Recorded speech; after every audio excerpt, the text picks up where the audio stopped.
Welcome to the Center in the City podcast. I'm your host, Wade Brill, and during this series, I'll be interviewing various thought leaders, wellness experts, and humans on how they practice sustainable self-care and mindfulness. We'll get real and raw, talk about the light and the shadow side of self-care and mindfulness, and how we can actually stay centered amid the chaos and the hustle and bustle of our modern day world. So settle in and get centered. This podcast episode is brought to you by Centered in the City, a virtual on-demand self-care and mindfulness platform with over 100 different meditations, journaling prompts, nourishing recipes, and Pilates flows, all designed to support you feeling calm, focused, and energized as you live your life in this modern day world. For more information, head on over to centeredinthecity.org and claim your 7-day free trial. Notice how much better you will feel by having a consistent practice to support you staying centered. I am so excited to have Dr. Christina Tennyson on the Centered in the City podcast today. Dr. Tennyson is a Board Certified Gastroenterologist with an expertise in nutrition, lifestyle medicine, and integrative medicine. She is passionate about empowering people to improve their digestive health. Dr. Tennyson received her medical degree from New York University School of Medicine and completed her residency in internal medicine at the Hospital of University of Pennsylvania. She also completed her fellowship in gastroenterology at Mount Sinai School of Medicine here in New York City. And she was also a faculty member at Columbia University.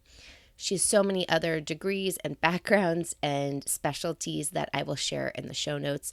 But I'm really excited to have Christina on because she's going to talk to us about the importance of our brain connected to our gut and our emotional health and well-being and our relationship to food and nutrition and how we can be part of our own healing journey and not just a passenger. So settle into this episode and enjoy.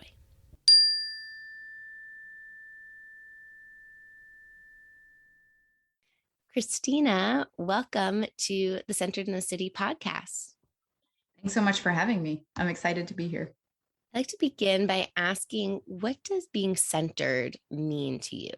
So I think for me, it's been a work in progress over the past several years because I've thought about it a lot and my priorities have changed over the years as I have a family, got married, kind of had a change in my professional goals.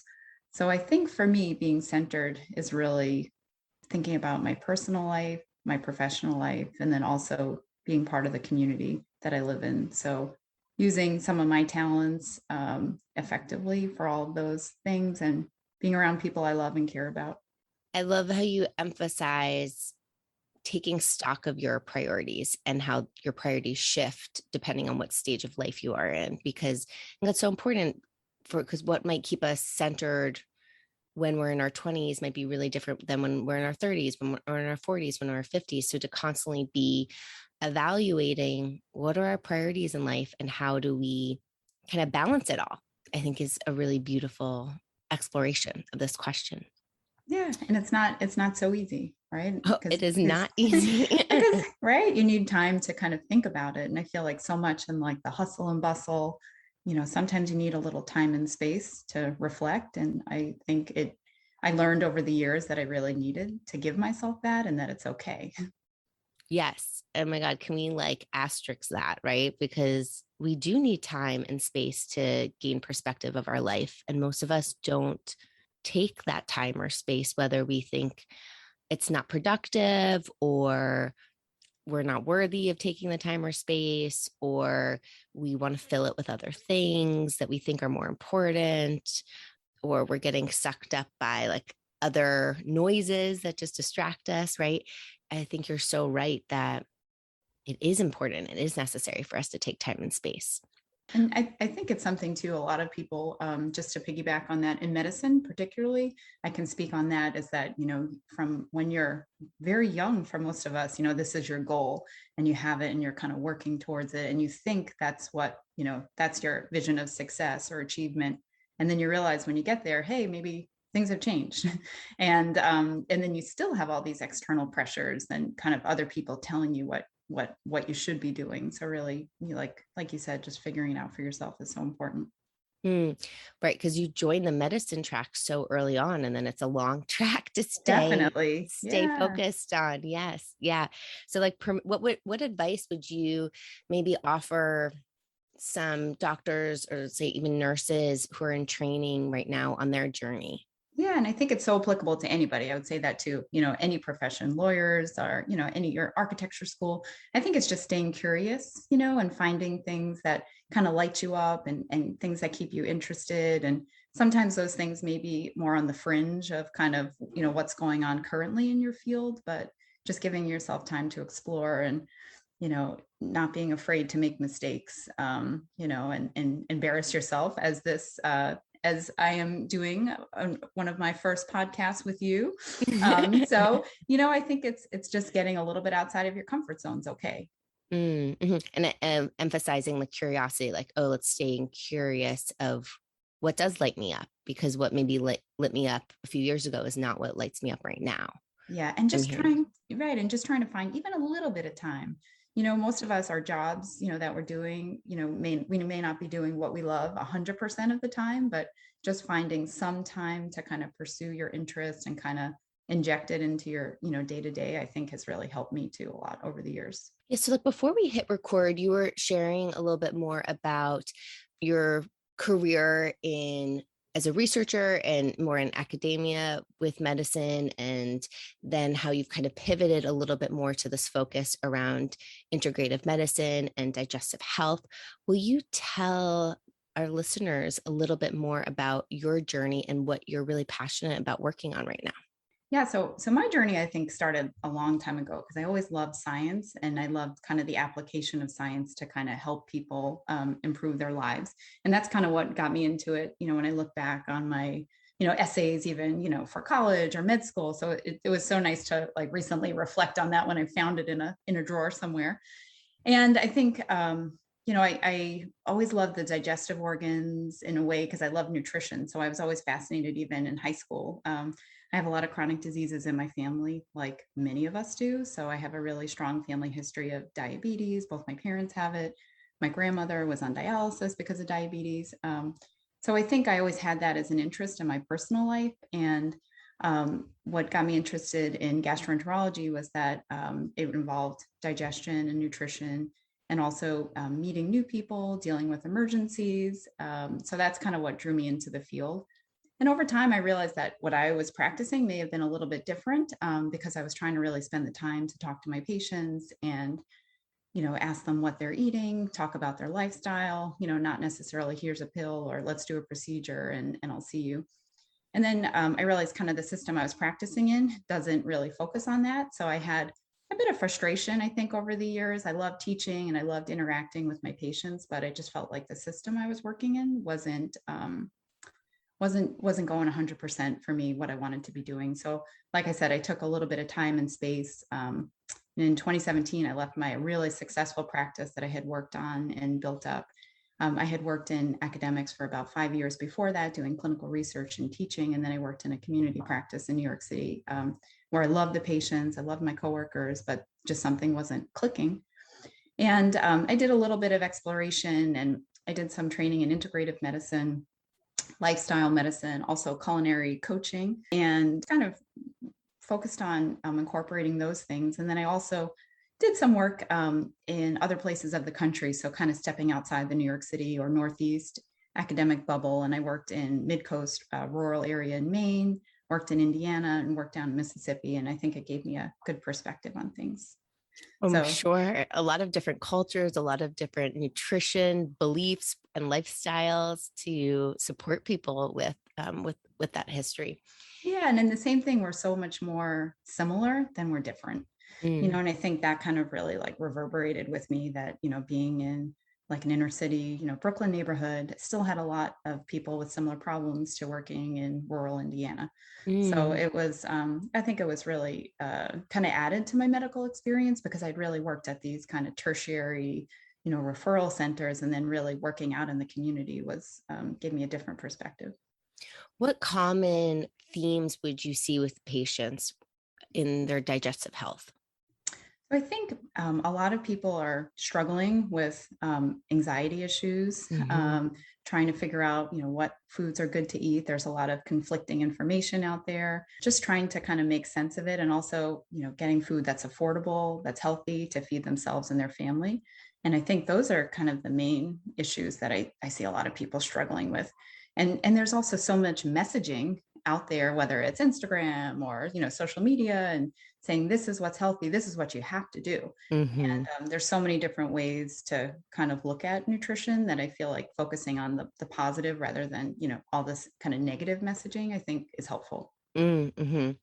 I want to circle back to that point because that's a big one. But before we do, talking about anxiety, because a lot of my clients experience anxiety, and I think all of us do on Yeah. certain spectrums, and a lot of them have stomach issues, whether it's IBS and they're diagnosed, or whether they just get these stomach aches, or they notice their stomach hurts when they feel anxious, or a lot of the emotion gets tied up into the stomach area and the digestive tract.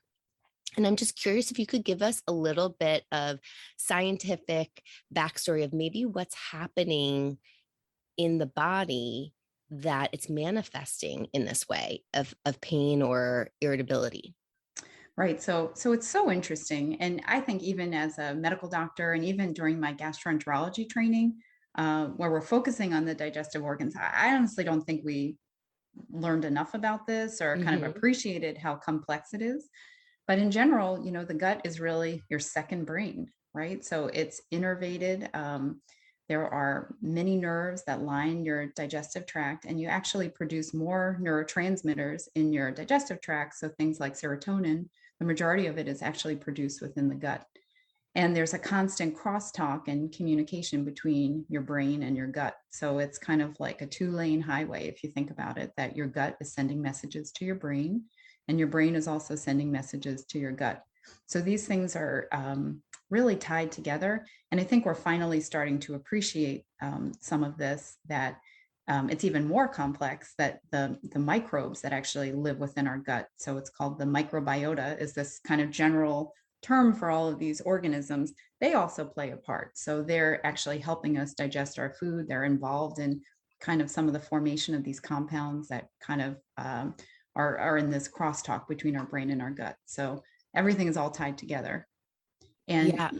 and even patients who have irritable bowel syndrome, it's been shown that gut-directed hypnotherapy is actually very helpful and useful. There's also things like cognitive behavioral therapy that can be used too. So we know that this is important, and we're only kind of finally, getting people to realize it. We have to kind of, get more of the expertise out there, so people across the country, particularly in more rural areas, get access to this. Mm. Yeah. I've never heard of cognitive, or excuse me, not cognitive behavioral therapy. I've definitely heard of that. I've never heard of hypnotherapy Yeah. for. So there's a whole separate area. It's called gastropsychology. So these are psychologists who are trained in matters of the gut, and a lot of them are focused in some of the academic centers, such as like New York, Michigan, Boston. But this has been proven to help. So it's kind of getting people used to kind of some of the messages that we're getting from our gut, and kind of tying it into feelings of anxiety, and learning to know what are these feelings that we're experiencing, and knowing that they're okay and they're normal. It's not for everybody, but there are definitely a subset of patients that really benefit from it. Amazing. I love that field is developing, because I'm a strong believer, without even having a science background, but of really knowing how connected our mind and our body are. And the more that we can sense into the wisdom of our body and our cells, the more we can be part of our healing journey. That was something that I really connected to when I was going through chemo. was realizing like, oh, I can't just let the chemo do all the work here. Like I have Right. to talk to my cells. I have to feed my cells nutrients. I get to be part of the solution here. And my meditation practice was a huge piece in me learning to listen to my body so that I could help along the journey. Because if I just used my head, I would just be taking random facts that I was reading or hearing from people versus actually listening to the wisdom of my own body. Right. So And it's empowering, it's I so think too, empowering. because you get to participate, right? And you play the most important part, and I think when people approach their healthcare, they have physicians, but they have, a whole team, including themselves, which I think, Yes.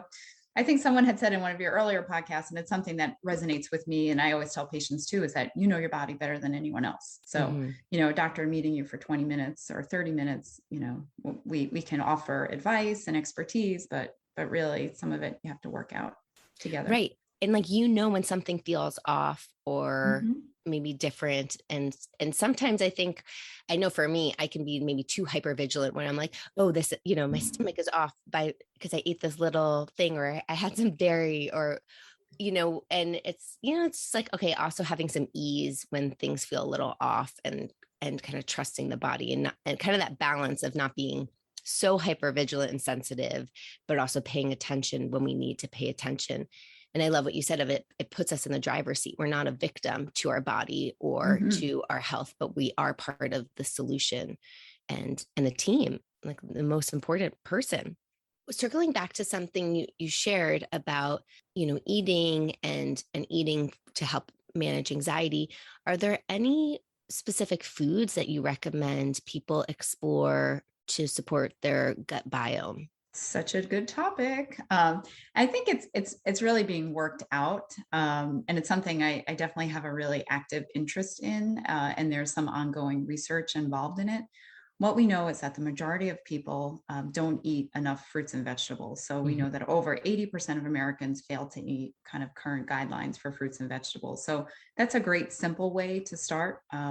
Just incorporating more whole foods, particularly plants, into someone's diet. So there is, I think in general, an anti-inflammatory or kind of Mediterranean style diet is probably a great thing to kind of incorporate for most of us. And you can tailor it to depending on what your dietary pattern is. So if people are vegetarian or they're vegan or they're omnivore, there's no one right way, I think, that fits everyone. And I just want to stress that because I think sometimes we can get overwhelmed with all of these messages. You must do this or you have to eat this.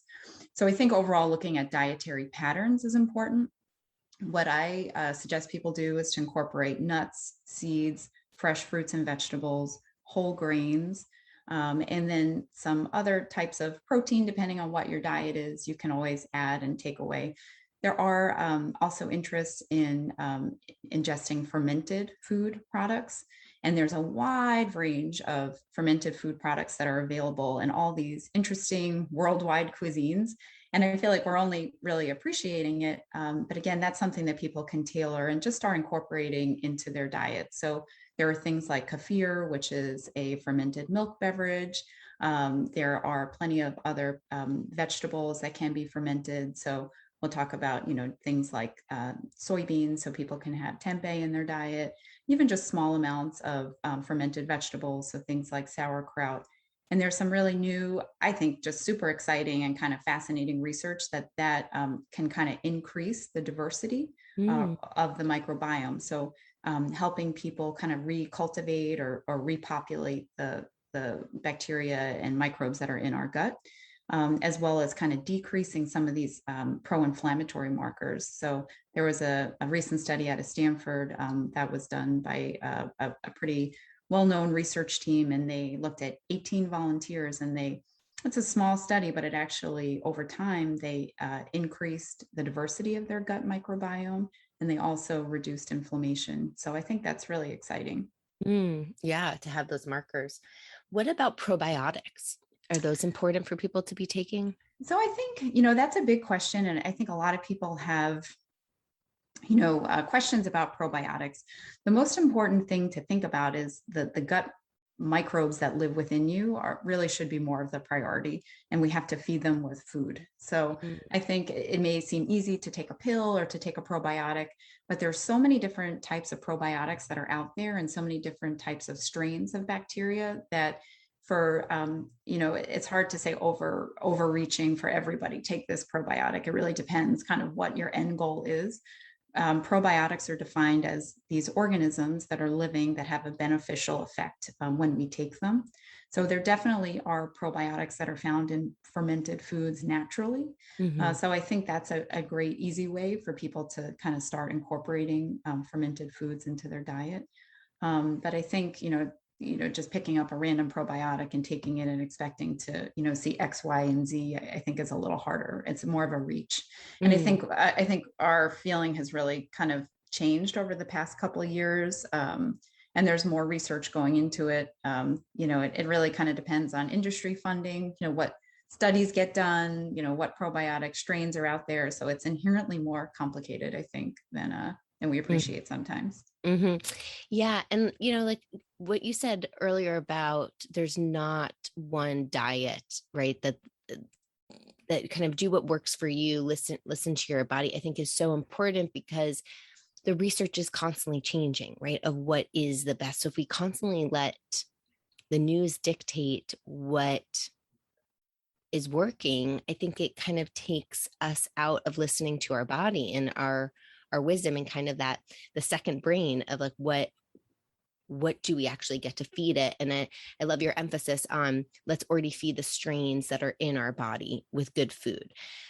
I've been traveling the last few weeks and I am definitely not eating as much vegetables as I normally eat. I try to eat a lot of veggies and I can totally feel my system is out of whack. And it's just so interesting how just in, 2 weeks, 3 weeks, you can start to feel your body, or I can feel my body being off kilter because of eating differently. Right. Yeah. And it's so important, especially with travel. It's something that I think so many people struggle with. But just getting back to something you said, that I think although there's all this different information that comes out, what I find really helpful is kind of guidance from the blue zones, or these are the people, areas in the country where people live the longest and are healthy. So they have, not just a long lifespan where they're living, but more of that term health span. So they're actually living really productive, healthy lives. And it seems like the common trend is that, they're eating foods that are high in fruits and vegetables. They are connected to their community. They're getting regular exercise. They manage their stress. So it's not just diet, and diet's just one thing we can focus on, but it's this whole kind of lifestyle. So I think we can learn a lot, from looking at these areas. For sure, because health is holistic. So really to take that zoom out and take all of those perspectives of how we manage our health in. I agree. It's so important because we can't just eat perfectly and yet be so stressed and think that that's not going to affect our bodies or our minds. And just getting back to the microbiome, again, we know that all of these things affect it. So we know that, if we don't get enough sleep, if we don't get enough regular exercise, if we have too much stress hormones in our body, that also has a detrimental effect on our microbiome. So it's interesting. And it seems that overall in Western style cultures, this industrialized society, we're actually losing the diversity of our microbiome over several generations. So we don't eat enough fiber. So fiber is the kind of the fuel, and that's found only in plant foods. So that really has to be a focus. And then, there is some, like I said, very emerging literature that we can maybe recultivate it or repopulate it by having some fermented foods. If somebody was just, speaking into your skill of being a culinary coach, somebody was just getting started in the kitchen, because we know how important it is to cook at home and get comfortable cooking versus constantly eating out or buying packaged food, how it has more nutrients in it. What would be one tip or suggestion of how somebody could easily get started in the kitchen if the kitchen feels really intimidating? Just getting out there and just cooking at home. Like you said, this is a really important take-home point. Even without trying to lose weight or doing anything, just by cooking at home, you're actually improving your health. So people are eating more fruits and vegetables. People are involved in eating less calories. People tend to lose weight when they actually cook at home. So just cooking at home is an important thing. So, things to start. So, if you're in an area that has a meal delivery service, that may be an easy way to start, that you can actually get the products delivered to you. And then you can learn to cook 1 or 2 recipes a week, something that you like, and you'll see kind of what your family likes. And don't be afraid to, especially people with kids, don't be afraid to try new things. I think a lot of us get on replay that we buy the same groceries every week. We cook the same meals every week. So I think just finding 1 to 2 meals that you like, and an important thing that I like to focus with people is try not to make the meat, even if you do eat meat, just try not to make that the focus of your meal. So try to make the plants, the fruits, the vegetables, more of the focus, and you have the meat as a condiment. And you'll hear people say this over and over. And I think that's, really great, approachable advice. I love that advice. And that was a piece of advice that I got, was just make your plate as colorful as possible. And that is what inspired me to start to look for more veggies than the protein. And then I started loving veggies and getting so excited about them because you can do so many cool things with them. You can spiralize them and make them into kind of like a pasta. You can roast them, you can mash them. Once you start to get into the land of veggies, that really opened my eyes. And I felt like I was able to get so much more creative in the kitchen. Yeah, and definitely. And also like seeing what's out there, what's seasonal, what's local, what's affordable, what's on sale at the grocery store, and just trying to adventure. And then kind of like 2.0, I think for people is like every time you go to the grocery store, buy something new. Just try it, and see what you make. And, don't be upset and don't tie too much emotion, particularly if you have kids. I think that's important because, it's been shown that you have to reintroduce foods many times before kids will kind of appreciate it. So I have 3 kids. My husband and I both work. Some days are better than others, and it's okay, just to be forgiving too for yourself. It's okay if you order out, if it's okay if you get pizza one night. I think it's, not having unrealistic expectations, and sometimes meal prepping, I think, is helpful also. Yes. And I love the emphasis of like, get the pizza, get the order out, get the Chinese food, whatever it is that makes you happy, because this is, part of being centered is as balancing. It's not just being totally in these extremes of constantly ordering out or constantly cooking at home. You can't touch something that's ordered out. How do we get to find a balance that works for the individual? And one thing I just want to tag along with that is that as a gastroenterologist, I see a lot of patients who maybe have celiac disease, have gluten intolerance issues, who have other kind of food restrictions. So for celiac disease, it's not a fad diet. That's the only treatment for it.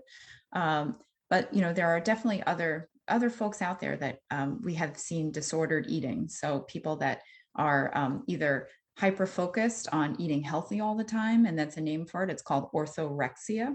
And these are people that are kind of obsessively checking labels, feel anxiety about going out because there may not be healthy food options, and it kind of disrupts their functioning. And then there is another type of eating disorder that's called avoidant restrictive, or ARFID. And those are people that may not be concerned like an anorexic is about their body image. They're not, but they have restricted so many foods from their diet that they can suffer weight loss, malnutrition. So that's something that I actually do see in my clinic. Yes. And control is so tied up into food. Emotions are so tied up into food. Our body image, right? It can be nutrition, and how we feed and nourish ourselves is complex, and to really give credit to, it's a complex topic. And especially if it wasn't modeled correctly for us by a parent or a loved one or siblings or society, it can be this really challenging journey of what is our relationship to food as we go through life. And that also goes for healthcare professionals, right? So doctors, nurses, we don't learn enough about nutrition in medical school or nursing school. So, I love collaborating with dietitians. I feel like that's really helpful, and kind of they're such an underrated resource, but they're so well versed in so many different things. And they're really well tuned, I think, to kind of, uncovering these eating disorders as well. Christina, thank you so much for being here and sharing all of your wisdom and knowledge. Where can our listeners find more about you and stay connected and looped into all the information you share? So I'm on Instagram as Lifestyle Gastro MD and also on Twitter as Tennyson MD. And you can also find me on LinkedIn. Amazing. Thanks for being here. And thank you so much for having me. I really appreciate you giving me the opportunity to talk about it. And I'm really an admirer of the work that you do and all the workshops that you've done over the years. And I really appreciate you giving back to all of us so much. Oh, thank you. That means a lot. Thanks for being here. Thank you. Thanks so much for listening to the Center in the City podcast. If you enjoyed this episode, please take a moment to rate and review the podcast. This helps us get this podcast into more people's ears and hearts, as well as share this episode with anybody in your community that you know is looking for more ways to practice staying centered amid their gut health. Join Christina and I on Instagram to continue the conversation. And until next time, stay centered.